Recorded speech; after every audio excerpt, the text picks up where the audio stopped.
Social मीडियाचा दिखावा, आलिशान गाड्या आणि फ्लेक्सबाजी यामागे लपलेला एक सैतान मोहम्मद अयान यानं जे कृत्य केलंय त्यानं माणुसकीला काळीमा फासलाय। केवळ एक दोन नाही तर तब्बल 180 मुलींना प्रेमाच्या जाळ्यात ओढून त्यांचं आयुष्य उद्ध्वस्त करणाऱ्या या नराधमाचा खरा चेहरा आता जगासमोर आलाय। ज्या वास्तूच्या दारात अयान आपल्या महागड्या गाड्या उभ्या करून रील बनवायचा, ज्या घराच्या भिंतींच्या आड त्यानं कितीतरी मुलींचं आयुष्य उद्ध्वस्त केलंय, आता त्याच घराची एक एक वीड निखळण्याची वेळ आली आहे।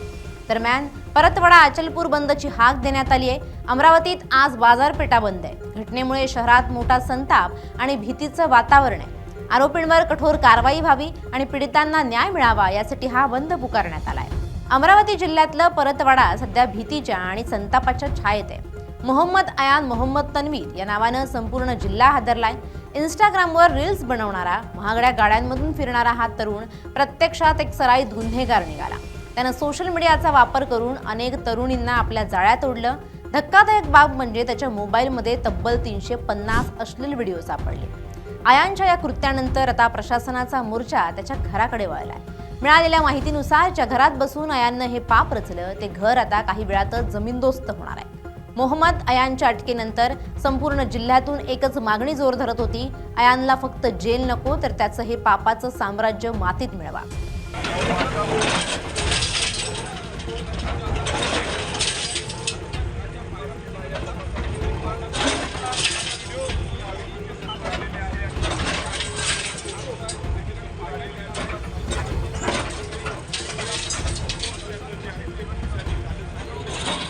सोशल मीडियावर स्वतःला शहंशाह समजणारा अयान ज्या घरात राहायचा ते घर त्याने केवळ राहण्यासाठी नाही तर आपल्या शिकारीसाठी वापरलं।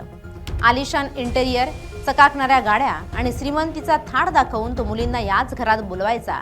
याच घराच्या 4 भिंतींच्या आड त्यानं अश्लील व्हिडिओ शूट केले। पण म्हणतात ना, पापाचा घडा भरला की नियती आपला हिशोब पूर्ण करतेच।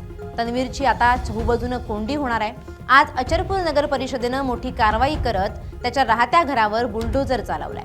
ही कारवाई करत असताना त्याच्या घराजवळ पोलीस बंदोबस्त लावण्यात आलाय। नगर परिषदेच्या वतीनं आरोपीच्या परिवाराला अतिक्रमण संदर्भात नोटीस देण्यात आल्याची माहिती आहे। आरोपीच्या घराचा काही भाग अतिक्रमण करून बांधल्याचा नगर परिषदेनं दावा करत ही कारवाई केली आहे। या नराधमाचा माज एवढा होता की स्वतःच्या श्रीमंतीचं प्रदर्शन करून मुलींना जाळ्यात ओढायचा, पण आता हीच श्रीमंती मातीत मिळण्याची वेळ आली। माहितीनुसार अमरावती प्रशासनानं अयानच्या घराची कागदपत्र तपासली आणि त्याच्या घरावर बुलडोजर चालवला। ज्या घरात त्यानं लेकीबाळींची अब्रू लुटली ते घर आता शिल्लकच नाही। नागरिकांकडून त्याला अमरावतीतून तडीपार करण्याची मागणी होतीये। अयानची पद्धत अतिशय भयानक होती। तो आधी मुलींशी मैत्री करायचा, त्यांना आपलं स्टेटसचं आमिष दाखवायचा आणि नंतर त्यांचा आक्षेपार्ह व्हिडिओ शूट करायचा। एकदा व्हिडिओ हातात आला की तो मुलींना ब्लॅकमेल करायला सुरुवात करायचा। अनेक प्रतिष्ठित घरातील मुली बदनामीच्या भीतीनं शांत होत्या, पण आता एका मुलीनं दाखवलेल्या धैर्यामुळे या नराधमाचं साम्राज्य कोसळलं। अयानला अटक झाली असली तरी त्याने उद्ध्वस्त केलेल्या 180 मुलींच्या भविष्याचं काय हा प्रश्न आता विचारला जातोय। अयानचं घर पाडणं हे केवळ एका गुन्हेगारावरची कारवाई नाही तर अशा प्रत्येक विकृत प्रवृत्तीला दिलेला इशारा आहे। मुलींच्या अब्रूशी खेळाल तर तुमचं घरदार आणि अस्तित्वही शिल्लक राहणार नाही हा संदेश आता प्रशासनाकडून दिला जाणार असल्याची चर्चा आहे। मोहम्मद अयानचा माज आता कोठडीच्या भिंतीआड जिरला जात आहे यात शंका नाही, पण या घटनेनं सोशल मीडियाच्या जगातील अंधाऱ्या बाजूचा पर्दाफाश केलाय।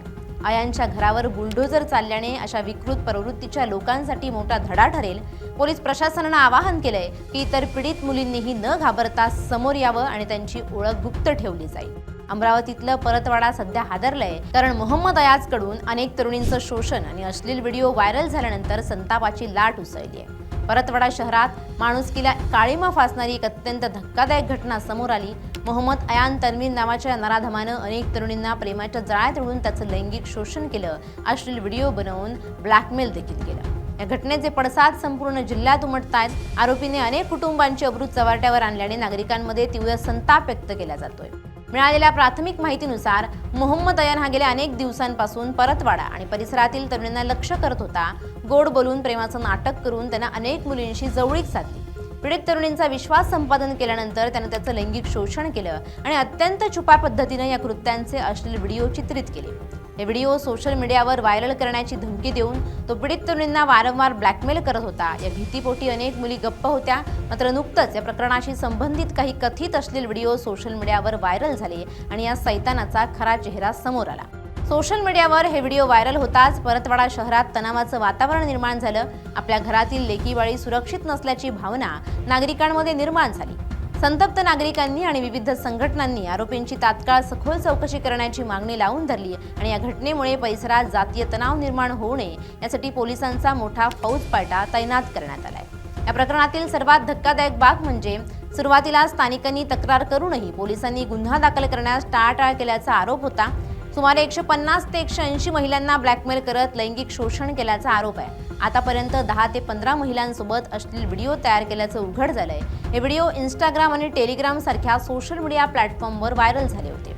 आयांचं घर आता पडलंच यात काही शंका नाही, मात्र उत्तर प्रदेशच्या धर्तीवर आता महाराष्ट्रातही अशा गुन्हेगारांच्या मालमत्तांवर हातोडा चालवण्याची तयारी सुरू असल्याची चर्चा आहे। Bureau report, LS Marathi.